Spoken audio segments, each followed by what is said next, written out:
Paigtingin pa ng gobyerno ang pangangalaga at pagpapahalaga sa 9 milyong senior citizens. Kasama sa misyon na masiguro silang ligtas, malusog at nakakakuha ng mga benepisyong nakalaan para kila lolo't lola.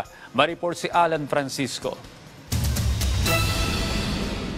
Formal nang inilunsad ng National Commission of Senior Citizens sa Malacanang ang 5-year Philippine Plan of Action for Senior Citizens para sa taong 2023 hanggang 2028. Ito yung magiging hakbang para sa pagpapabuti ng sitwasyon ng mga senior citizens sa bansa. Alinsunod sa Republic Act No. 9994, ang senior citizen ay ang mga Pinoy na edad 60 pataas. Nabatay sa datos ng Philippine Statistics Authority noong 2020 ay pumapalo sa higit 9 milyon na ang bilang. This time we realized that maybe we should count the blessings. We should look at the senior citizens as a vast reservoir of skills, expertise, knowledge, wisdom. Bahagi ng plano ng NCSC at mga stakeholder nito na lumikha ng isang inclusive at age-friendly society na nagsiserbisyo, nagpoprotekta sa karapatan at pribilehiyo ng mga matatandang Pilipino.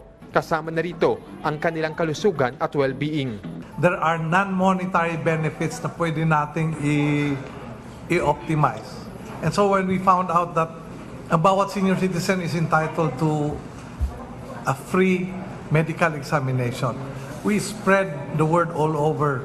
Magpa-examine kayo, importante yan para malaman yung katayuan ng ating pangangatawan. Pati ang World Health Organization kinikilala ang mahalagang papel ng mga senior citizen sa nation building. Target ng planong ito na tiyakin na ang mga senior citizen ay magiging masaya, malusog at kapaki-pakinabang.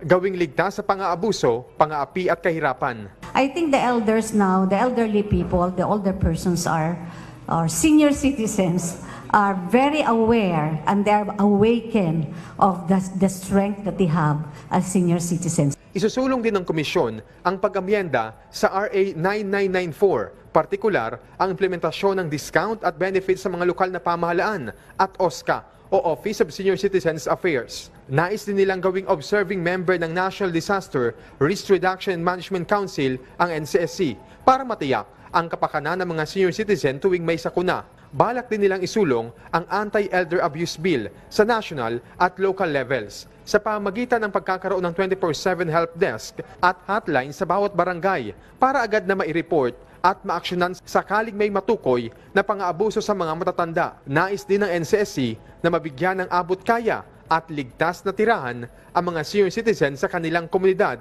at iba pa. Alan Francisco para sa Morning Show ng Bayan, Rise and Shine, Pilipinas.